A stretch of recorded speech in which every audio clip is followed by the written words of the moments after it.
மு.க. ஸ்டாலின் ஆகிய நான் தமிழ்நாட்டு மக்களாகிய உங்கள் முன்னிலையில் ஒரு உறுதியை அளிக்கிறேன்.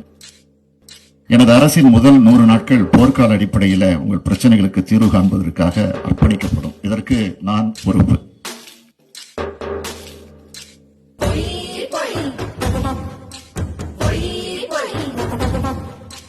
ஊருக்குள்ள திருட்டு பையன் ஓட்டு கேட்டு வாரா மச்சான், அப்பம் பேர சொல்லி தலைவன் மச்சான்.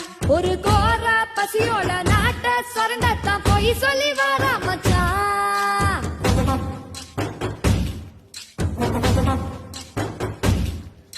ஸ்டாலினுக்கு போடும் ஓட்டு, நமக்கு நாமே வைக்கும் வெட்டு.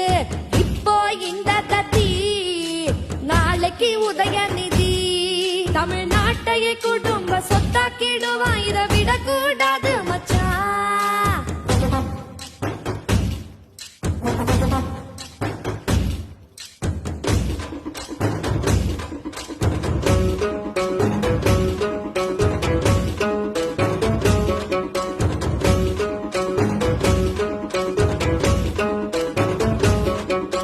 நினைவிருக்கா கரண்ட் கட்டு, இருட்டுலதான் பசிச்சோம் மச்சான். வெளிச்சம் இல்லாமல வாழ்க்கைய தொலைச்சோம் மச்சான். அவன் கால் வச்ச பூமியும் வயலும் காணியும் வறண்டு போகும் மச்சான்.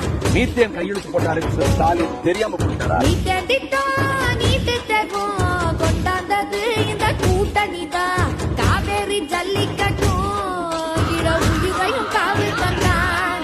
அத கேள்வி கேட்டாக்கா பழிய தூக்கி தாடுத்தவ மேல வச்சான். ஆயுதங்களை போட்டுவிட்டு நீங்கள் சரணடையுங்கள், உங்களை விடுவிப்பது தொடர்பாக நாங்கள் பேசிக் கொண்டிருக்கின்றோம் என்ற ஒரு வாக்குறுதியை தமிழ்நாடு முதலமைச்சர் கருணாநிதி அவர்களுடைய சார்பில் மகள் தெரிவித்திருந்தார். நிறைய போராளிகள் சரணடைந்தார்கள். அது மட்டுமல்ல, மனைவி, குழந்தைகள், கைக்குழந்தைகள், கற்பிணி என்று அந்த குடும்பமாக சரணடைந்திருந்தார்கள். ஆனால் இன்று வரை அவர்கள் எங்கு என்று அரசாங்கம் தெரிவிக்கவில்லை. ஓட்டு போட்டா நன்றி கெட்டு வயிற்றுலதான் அடிப்பா மச்சா. கட்ட பஞ்சாயத்தா நடத்தும் கட்சி மச்சா. நம்ம நிலத்தா புடுங்கிட்டா மண்ணா திருடிட்டா ரோட்டுல விடுவா மச்சா. அவங்க கண்ணாடி வந்தாங்கன்னா ரோட்ல குடிச்சிட்டு பொம்பளைங்க ஒருத்தர் கூட போக முடியாது. ராத்திரில கட்ட பேண்ட் போட்டு வரா என்ன அப்படியே தல் தல் ஆடுறான்னு சொல்லி இருப்பாங்க, குடிச்சிட்டு வரணுங்க. பொன் குழந்தா வீட்டா விட்டு தைரியமா போகணும் மச்சா. ரவுடி திமுகவும் அத விடவே மாட்டா மச்சா. நாம நிம்மதியா நடமாட, குடும்பத்துல சிரிப்பாட திமுகவை ஒழிப்போம் மச்சா.